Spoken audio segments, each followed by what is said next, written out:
براہ راست آپ کو لیے چلیں گے معاون خصوصی برائے صحت ڈاکٹر ظفر مرزا اس وقت میڈیا بریفنگ دے رہے ہیں۔ کیلکولیٹ کریں تو وہ تقریباً 20.4% بنتی ہے۔ تو جب سے یہ آؤٹ بریک شروع ہوا ہے یہ پازیٹیوٹی جو ہے یہ بتدریج بڑھتی گئی اور اب یہ 20% سے زائد پہ پہنچ چکی ہوئی ہے۔ پاکستان میں بھی 36% کے قریب تمام جو لوگ جن کو کرونا وائرس ہوا وہ ریکور ہوئے، اور میں خاص طور پہ آج ذکر کرنا چاہتا ہوں کہ جو پاکستان میں بڑھتی ہوئی اموات ہیں، اب تک ٹوٹل 1395 لوگ اپنی جان سے ہاتھ دھو چکے ہیں پاکستان میں کرونا وائرس کے حوالے سے، اور پچھلے 24 گھنٹوں میں یہ نمبر جو تھا وہ 78 تھا، 78۔ اب تک جب سے یہ وبا پاکستان میں شروع ہوئی ہے کسی بھی ایک دن یہ سب سے بڑا نمبر ہے۔ لاسٹ ٹائم بھی جب میں نے آپ سے بات کی تھی تو وہ اس وقت سب سے بڑا نمبر تھا، تقریباً 63۔ تو 78 جو ڈیتھس ہیں یہ ظاہر ہے بہت بڑا نمبر ہے، لیکن اس کی نشاندہی ناظرین ہم آپ کے سامنے کافی عرصے سے کرتے چلے آ رہے ہیں کہ جس طرح پاکستان میں وبا پھیل رہی ہے اور مقامی سطح پہ اب اس کی جو ٹرانسمیشن ہے جسے ہم لوکل ٹرانسمیشن کہتے ہیں وہ تقریباً 92% ہے۔ تو ظاہر ہے کہ اس کا امکان تھا، ہے، اور ابھی مستقبل میں کچھ عرصہ رہنے کا امکان بھی ہے کہ ہمارے ہاں کیسز بھی بڑھیں گے اور اموات بھی انفارچونیٹلی بڑھیں گی۔ اس حوالے سے میں خاص طور پہ ذکر کرنا چاہتا ہوں کہ یہ جو 78 اموات ہوئیں پچھلے 24 گھنٹے میں، ان میں ہمارے 4 ہیلتھ ورکرز بھی تھے، ہیلتھ پروفیشنلز تھے۔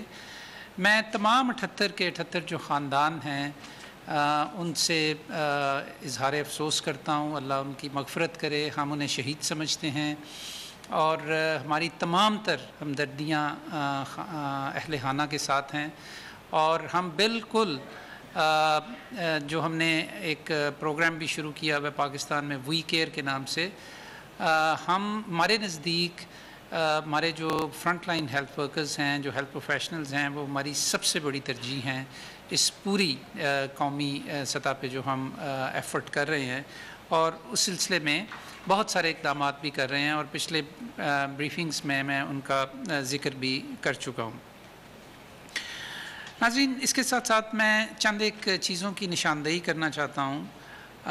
پہلی بات یہ ہے کہ سوشل میڈیا کے اوپر ہمیں بہت سارے اس طرح کے میسیجز مل رہے ہیں اور دیکھنے کو ملتے ہیں جس میں بعض دفعہ بظاہر بڑے ذمہ دار لوگ بھی ایسے پیغامات دے رہے ہیں کہ جو غلط معلومات کے اوپر مبنی ہوتے ہیں، یا ان کا جو مقصد ہوتا ہے یا جو اس کا جو رخ ہوتا ہے ان کے میسیجز کا، وہ صحیح سمت میں نہیں ہوتا۔ کل ہم نے ایک بہت بڑے ہمارے عالم ہیں، میں نام نہیں لینا چاہتا ان کا، ان کے حوالے سے ایک میسیج آیا جس میں وہ لوگوں کو منع کر رہے تھے کہ اگر آپ کو کرونا وائرس کی بیماری ہے یا آپ نے ٹیسٹ کروایا ہے پازیٹیو ہے تو ہاسپٹل نہ جائیں، یا یہ کہ ہاسپٹل میں آپ کے ساتھ صحیح سلوک نہیں ہوگا وغیرہ وغیرہ۔ تو اس طرح کی جو انفارمیشن ہے یہ مناسب نہیں۔ میں تمام اپنے جو ہمارے اوپینین میکرز ہیں میں ان سے درخواست کرتا ہوں کہ وہ قوم کو، لوگوں کو صحیح طرح کی معلومات پہنچائیں، صحیح طرح کی رہنمائی کریں ان کی، اور صحیح طرح کی انفارمیشن ان کے ساتھ شیئر کریں۔ اس کے ساتھ ساتھ چند ایک واقعات ایسے بھی سامنے آئے کہ جو مریضوں کے لواحقین ہیں وہ جب اپنے مریضوں کو لے کے گئے اور اگر ان کو صحیح طریقے سے ان کے خیال میں ان کی نگہداشت نہ مل سکی یا ان کو صحیح طریقے سے ٹریٹ نہ کیا گیا تو انہوں نے وہاں پہ ہنگامہ آرائی بھی کی۔ تو اگین یہ ایک ایسی سچویشن ہے کہ جس میں پورا سسٹم انڈر پریشر ہے۔ ہمارے ہیلتھ پروفیشنلز اپنی پوری کوشش کر رہے ہیں، اپنی تندہی کے ساتھ کام کر رہے ہیں۔ یقیناً بعض جگہ پہ کوتاہی بھی ہو سکتی ہے، لیکن اس کا یہ مطلب نہیں کہ وہاں پہ ہنگامہ آرائی کی جائے اور لوگوں کو نشانہ بنایا جائے۔ اس سے صورتحال، مجموعی صورتحال جو ہے وہ خراب ہوگی دوسرے مریضوں کے لیے بھی اور ان کے لواحقین کے لیے بھی۔ تو میری آپ سے اگین یہ درخواست ہے کہ ایسے معاملات میں صبر سے کام لیں، اپنی بات ایک سلیقے کے ساتھ جو بالائی حکام ہیں ان تک پہنچائیں، سینئر ڈاکٹرز تک پہنچائیں، وہاں پہ ایسی صورتحال کریٹ نہ کریں کہ جس کی وجہ سے پورا سسٹم جو ہے وہ اس کے لیے پرابلم بن جائے۔ اس کے ساتھ ساتھ ایک جڑی ہوئی بات یہ بھی ہے کہ بڑی تشویش کا بعض دفعہ اظہار کیا جا رہا ہے میڈیا کے اندر بھی، اور مختلف جو اعداد و شمار بھی اس سلسلے میں دیے جاتے ہیں، ذاتی مثالیں بھی دی جاتی ہیں کہ جی پاکستان میں سسٹم ہیلتھ کیئر کا چوک ہو گیا ہے، بیڈز نہیں ہیں، وینٹیلیٹرز نہیں ہیں۔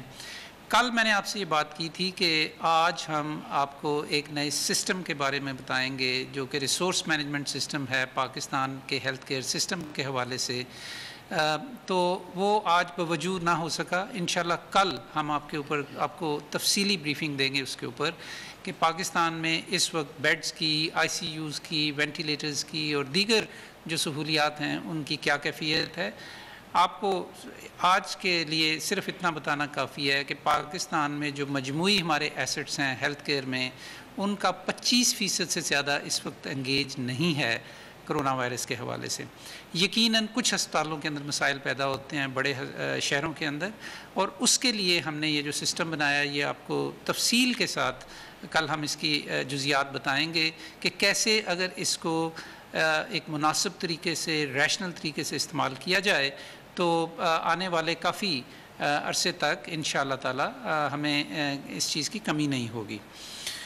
آخر میں ناظرین میں ایک چیز پہ زور دینا چاہتا ہوں، میں نے پہلے بھی اپنے ایک بریفنگ میں بتایا تھا کہ جیسے جیسے وبا پھیل رہی ہے، جیسے جیسے کیسز بڑھ رہے ہیں، اموات بڑھ رہی ہیں، تو اس چیز کی اہمیت بھی اس کے ساتھ مزید بڑھ رہی ہے کہ اب تک آپ کے ساتھ جو بھی پروٹوکولز، گائیڈ لائنز اور ایس او پیز آپ کے ساتھ شیئر کیے گئے ہیں ان کے اوپر زیادہ سختی سے عمل کرنے کی ضرورت ہے۔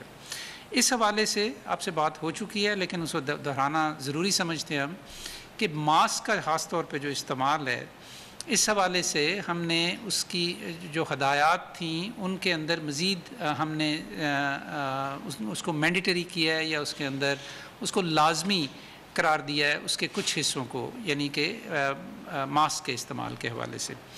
میں اس کی زیادہ تفصیلات میں نہیں جاؤں گا لیکن چند ایک سیکٹرز آپ کے سامنے رکھنا چاہتا ہوں یا چند ایک ایسی صورت احوال آپ کے سامنے رکھنا چاہتا ہوں کہ جہاں اب ہم بطور حکومت پاکستان ماسک کے استعمال کو لازمی قرار دے رہے ہیں۔ یہ اب آپشن نہیں ہے، آپ کی خواہش نہیں ہے، یہ آپ کو لازمی استعمال کرنا چاہیے۔ اور اس میں بنیادی چیز یہ ہے کہ جہاں بھی چاہے آپ اپنے گھر سے یا دفتر یا آرگنائزیشن سے باہر ہوں یا آرگنائزیشن کے اندر ہوں، جہاں بھی آپ سمجھیں کہ سوشل ڈسٹینس مناسب نہیں ہے یا پرہجوم جگہ ہے، وہاں پہ آپ کو ماسک پہننا لازمی ہے۔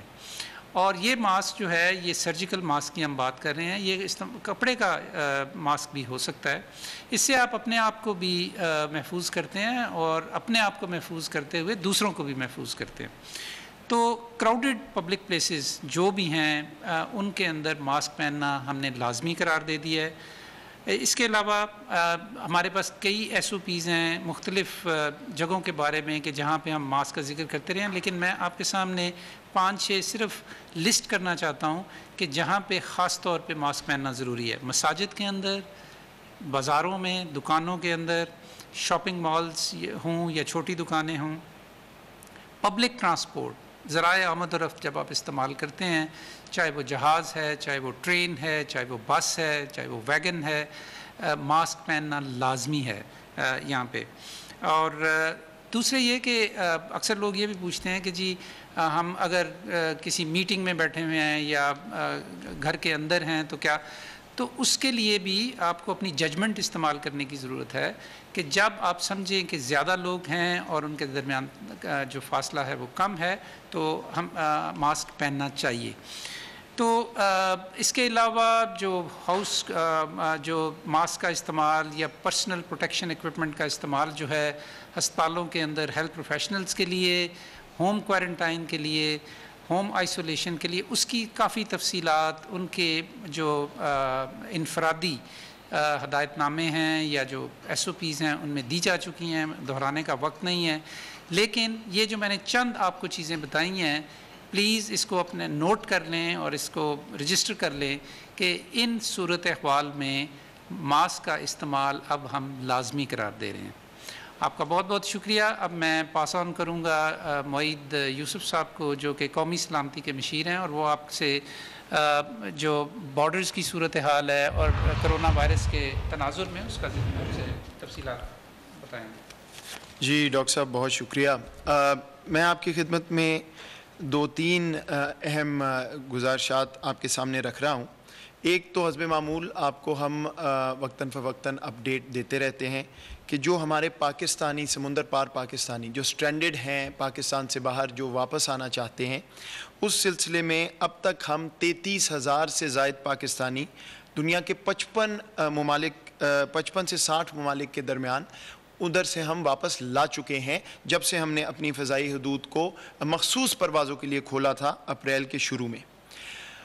لگ بھگ 1,000 پیسنجر ایک دن میں پاکستان اس وقت آ رہا ہے، اور 1 جون سے لے کے 10 جون کا جو اب پیریڈ ہے، جو ہم نے اگلا شیڈیول جو ہے وہ شائع کیا ہے، اس میں لگ بھگ 20,000 لوگ پاکستان واپس آئیں گے. یعنی ہر روز 2,000، یعنی ڈبل جو ابھی تک ہم لا رہے تھے اس سے 2 گنا ہم نے اس میں اضافہ کر دیا ہے اپنی پالیسی کو دیکھتے ہوئے جو پاکستانی واپس آنے ہیں ان کے لیے. میں آپ کو یہ بھی بتاتا چلوں کہ کچھ ایسی بات چیت ہوئی ہے کہ شاید ہم صرف 2، 3، 4 ممالک سے پاکستانی لا رہے ہیں. تو میں نے آپ کو کہا 55 سے 60 ممالک ایسے ہیں جہاں سے آئے ہیں، لیکن ہمارا جو اصل مسئلہ ہے وہ خلیجی ممالک کا ہے. جو ہمارا مزدور طبقہ، جو وہ طبقہ جو اپنے آپ کو سسٹین نہیں کر سکتا بغیر آمدن کے ایک دن بھی، وہ متحدہ عرب امارات اور سعودی عرب میں سب سے زیادہ ہے. تو یہ جو میں نے 1 جون سے 10 جون کا ذکر کیا، اس میں لگ بھگ 8,000 کے قریب لوگ متحدہ عرب امارات سے اور 4,000 کے قریب سعودی عرب سے ہم لائیں گے. میں یہ اس لیے مخصوص ان 2 ممالک کا ذکر کر رہا ہوں کہ ہماری ایمبیسیوں پہ بہت پریشر آ رہا ہے، خاص طور پہ ان 2 ممالک میں. ہمارے جو سفیر ہیں وہ مکمل کوشش کر رہے ہیں، نمبر بہت زیادہ ہے، لیکن ایسا نہیں ہے کہ ہماری توجہ اس مزدور طبقے سے ہٹ گئی ہے یا ہم ان پہ فوکس نہیں کر رہے، بلکہ باقی ممالک کی نسبت یہاں پہ بہت زیادہ فوکس ہمارا ہے. اور انشاءاللہ 33,000 آ چکے، لگ بھگ 20,000 صرف اگلے 10 دن میں ہم لا پائیں گے. اس کے بعد میں آپ کو یہ بھی بتا دوں کہ انشاءاللہ بہت جلد سمندر پار پاکستانیوں کے لیے ہم ایک مکمل نئی پالیسی لائیں گے، جس میں ان کے لیے خوشخبری یہ ہوگی کہ ہماری تعداد بھی بہت بڑھ جائے گی اور ان کے جو مسائل ہیں وہاں پھنسے ہوئے ہیں وہ انشاءاللہ بہت جلد ختم ہو جائیں گے. اس کی تفصیلات ہم آپ کو کچھ روز میں پیش کر دیں گے آپ کے سامنے. اور اس پالیسی سے بہت سے جو ہم یہ بات چیت کر رہے ہیں کہ پاکستانی پھنسے ہوئے ہیں، وہ معاملہ اس طرح کا نہیں ہوگا. تو بہت جلد ایک نئی پالیسی جس میں ایک بڑی خوشخبری ہوگی ہمارے سمندر پار پاکستانیوں کے لیے. اگلی بات، کل سے ایک تھوڑی سی کنفیوژن ہے جس کو میں کلیئر کرنا چاہتا ہوں. کل ہماری سول ایویشن اتھارٹی نے پاکستان کی فضائی حدود کو مکمل طور پہ کھول دیا ہے صرف آؤٹ باؤنڈ پروازوں کے لیے، یعنی یہاں سے جو جہاز باہر مسافر لے جا رہے ہیں ان کے لیے. کل ایسی رپورٹنگ چل رہی تھی کہ شاید مکمل طور پہ اوپننگ ہو گئی ہے، ایسا ابھی نہیں ہے، ممکن نہیں ہے ہمارے ہیلتھ ایکسپرٹس کی رائے میں. لیکن جو یہاں سے جہاز جا رہے ہیں، پہلے مخصوص پروازیں تھی پی آئی اے کی اور کچھ ایک آدھ اور ایئر لائن کی، اب جو ایئر لائن آنا چاہے خالی جہاز لے کے آئے گی، لیکن یہاں سے جو پاکستانی، جو فارنر پاکستان میں باہر جانا چاہے ان کو اب اجازت ہوگی جانے کی. اسی پس منظر میں ایک سوال اٹھا کہ اس کا کیا منطق ہے. تو میں یہ واضح کر دوں کہ دیکھیے ہر فیصلہ ہو رہا ہے، ڈاکٹر ظفر مرزا نے ابھی آپ سے بات کی کووڈ کے پس منظر میں، تو یہ اندازہ لگایا گیا، اس پہ پورا ایک کام ہوا، تجزیہ ہوا کہ کووڈ کے پھیلاؤ کا یہاں کوئی اثر تو نہیں ہوگا اگر ہم باقی ایئر لائنز کو آنے دیں اور اس پیسنجر ٹریفک کو کھول دیں. تو اس کا جواب ہے کہ نہیں، کیونکہ ان کا کرو بھی یہاں نہیں اترتا. اور وہ صرف مسافر یہاں سے باہر جاتے ہیں. شروع میں معاملہ یہ تھا کہ دنیا کے باقی ایئرپورٹ باقی ایئر لائنیں بند تھیں تو کوئی منطق نہیں تھا کھولنے کا, کیونکہ ایسی کوئی ٹریفک آئی نہیں رہی تھی, اور جتنا ہماری ریکوائرمنٹ تھی وہ پی آئی اے الحمدللہ پوری کر رہا تھا. یہاں باقی ممالک کو ہم نے اجازت دی تھی کہ اپنا جہاز لائیں اور اپنے شہری یہاں سے لے جائیں. اب وہ معاملہ ختم ہو گیا. اور ایک بات میں اور بھی واضح کر دوں کہ وزیر اعظم صاحب بیلنس کی بات کرتے ہیں, صحت اور اکانومی. تو ہمارا جو ایک ادارہ ہے سول ایویشن اتھارٹی, اس کے تمام جو ریونیوز ہیں, آمدن ہے, وہ ایئر ٹریفک سے چلتی ہے. تو اب ہمیں یہ بھی نظر آ رہا تھا کہ وہ ادارہ جو ہے مشکل میں جاتا جا رہا ہے, تو انہوں نے بھی این سی او سی کو درخواست کی. تو یہ تمام چیزیں سامنے رکھتے ہوئے یہ فیصلہ ہوا کہ اس میں وبا کے پھیلاؤ کا کوئی خطرہ نہیں ہے. اور اب باقی دنیا کے ممالک نے اپنی ایئر لائنیں کھول لی, ایئرپورٹ کھول لیے, وہ چاہتے ہیں کہ وہ یہاں آئیں اور پاکستانیوں کو اور فارنرز کو باہر لے جائیں, تو اس لیے ہمیں اس میں کوئی اعتراض نہیں ہے. تو کل کی اناؤنسمنٹ صرف آؤٹ باؤنڈ فلائٹس کے لیے تھی, مکمل طور پہ اوپننگ کے لیے نہیں تھی. وہ میں نے آپ کو بتایا, ہم نئی پالیسی, جامع پالیسی لا رہے ہیں. دوسری بڑی بات میں آپ کی گزارش آپ کے سامنے رکھنا چاہتا ہوں, ہمارے لینڈ بارڈرز یعنی زمینی سرحدوں کے حوالے سے. زمینی سرحدیں ہماری اسی طرح آپریٹ کر رہی ہیں جیسے پہلے کر رہی تھیں. چائنا کا جو ہمارا بارڈر ہے وہ ابھی بند ہے, ہندوستان سے ہمارا بارڈر بند ہے, لیکن ہندوستان سے بھی ہم 27 مئی کو 180 کے قریب پاکستانی واپس لائے ہیں. ایک اسپیشل ارینجمنٹ کے تحت بہت سا کام کر کے ہمارے اداروں نے یہ ممکن بنایا ہے کہ یہ تیسری کھیپ آئی ہے پاکستانیوں کی ہندوستان سے. لیکن ایک اور بات کل سے اور آج صبح سے بہت میڈیا پہ آ رہی تھی, وہ ہے ہمارا وسطی بارڈر. تو میں یہ واضح کر دوں کہ افغانستان سے ہمارا تورخم اور چمن کا جو بارڈر ہے اور تافتان, وہاں پہ پوری ارینجمنٹ موجود ہے. دونوں ہمارے مسافرین اور جو وہاں سے گڈز ٹریفک یعنی تجارت, افغانستان کی حکومت کے ساتھ مل بیٹھ کے پاکستان اور افغانستان کی حکومت نے ایک فیصلہ کیا تھا. اس کے مطابق ہم نے افغانستان کی ریکویسٹ پہ انسانی ہمدردی کے ناطے تجارت کی اجازت دی تھی کچھ ہفتے پہلے. اس میں صرف سسٹیننس آئٹم الاؤڈ تھے, یعنی وہ آئٹم خوراک کے یا وہ چیزیں جو افغانستان میں بہت اشد ضرورت تھی, جو افغانستان کی حکومت نے ہم سے اس کی ریکویسٹ کی اور ہم نے ایک ایکسیپشن کر کے وہ کھول دیا. اس کے بعد اس میں اضافہ ہوا. افغان ٹرانزٹ ٹریڈ جو ہے, جو افغانستان کی ضرورت ہے, اور ہم نے بین الاقوامی ایک ارینجمنٹ کے تحت وہ الاؤ کیا ہوا تھا کرونا سے پہلے, وہ ہم نے پھر کھولا کسی حد تک. پھر اس میں جو نیٹو کی سپلائز جاتی تھی, آپ کو معلوم ہے وہاں امریکی اور باقی اور جو انٹرنیشنل پریزنس ہے ان کی کچھ سپلائز تھی, خوراک وغیرہ وہ جاتی تھی اس کے لیے. اور پھر اس کے بعد کچھ بائی لیٹرل تجارت جو یہاں سے ہمارے ٹرک افغانستان جاتے تھے. یہ ایک پوری ارینجمنٹ کے تحت افغانستان کی حکومت کی ریکویسٹ پہ یہ ہم نے پروپوزل آیا تھا, وہ مانا, اور اس کے مطابق تورخم اور چمن سے 6 دن ٹرک جو ہیں یہاں سے پاکستان سے وہاں جا پا رہے ہیں. 200-250 ٹرک روزانہ دونوں کراسنگ سے گئے ہیں کچھ دن. اور اس کے بعد جو ہمارے مسافرین کا معاملہ ہے, اس میں ہفتے کے روز پاکستانی وہاں سے جو افغانستان میں پھنسے ہوئے ہیں یا ایران کے بارڈر پہ بھی, وہ واپس آ سکتے ہیں. 500 لوگ تورخم سے اور 300 چمن سے.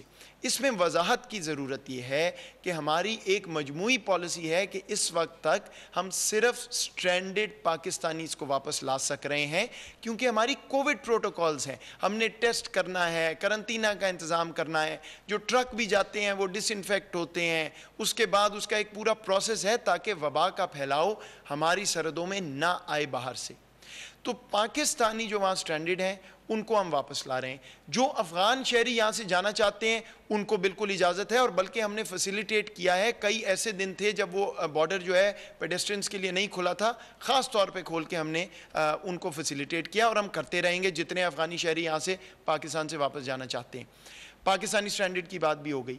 لیکن اس کے علاوہ اس وقت ہمارے پاس ایسی کیپیبلٹی, ایسی کیپیسٹی نہیں ہے کہ ہم اور کسی کو الاؤ کر سکیں کہ پاکستان میں آئیں. ایسے ٹورسٹ یا کوئی تھوڑی دیر کے لیے آنا چاہتے ہیں, وہ ابھی ہم نے اجازت نہیں دی, اور نہ ہی وہ ہمارے لیے ممکن ہے.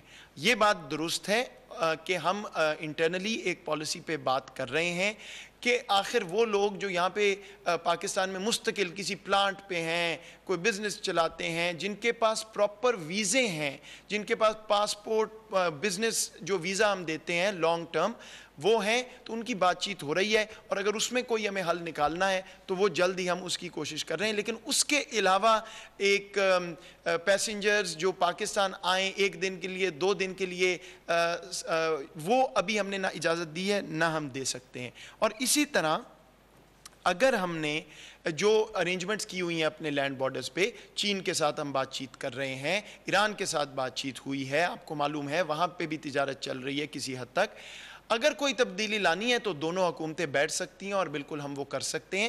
لیکن ابھی کی ارینجمنٹ میں وضاحت یہ کرنا چاہتا ہوں کہ ہم نے افغانستان حکومت کی ریکویسٹ پہ جو ارینجمنٹ کی ہے وہ اسی طرف جو ہے اس کے فوائد بھی جا رہے ہیں اور اسی پالیسی پہ ہم چل رہے ہیں. اور ابھی جو ہمیں نظر آ رہا ہے وہی پالیسی کنٹینیو کرے گی جب تک یہ کووڈ کا معاملہ کچھ ٹلتا نہیں اور ٹھنڈا نہیں ہوتا. تو یہ میں وضاحت دینا چاہ رہا تھا کہ ہم تجارت جاری رکھے ہوئے ہیں, ہم پیسنجرز پاکستانی بھی واپس لا رہے ہیں, اگر کسی نے جانا ہے تو اسپیشل کیسز میں ہم جانے بھی دے رہے ہیں, وہ ارینجمنٹ پوری طرح مکمل اسی طرح چل رہی ہے. لیکن جو ہم ایئر پالیسی میں بات کر رہے ہیں کہ ہم نے اور لوگ بڑھا دیے, شاید تبدیلی بھی انشاءاللہ جلد آئے گی, وہ فی الحال لینڈ بارڈرز پہ لاگو نہیں ہے. ہماری زمینی سرحدوں کی جو کیپیسٹی ہے اس کے مطابق جو کچھ ہم اس وقت کر سکتے ہیں, جو ٹریڈ فلو ہے, جو مسافرین کا فلو ہے, وہ اتنا ہی ہے جتنا ہم افورڈ کر سکتے ہیں. اور آبویسلی بات چیت کے ذریعے جو بھی اور اگر ہمیں کوئی اور چیزیں تبدیل کرنی ہیں تو وہ ہم بات کرتے رہیں گے. آپ کی توجہ کا بہت شکریہ.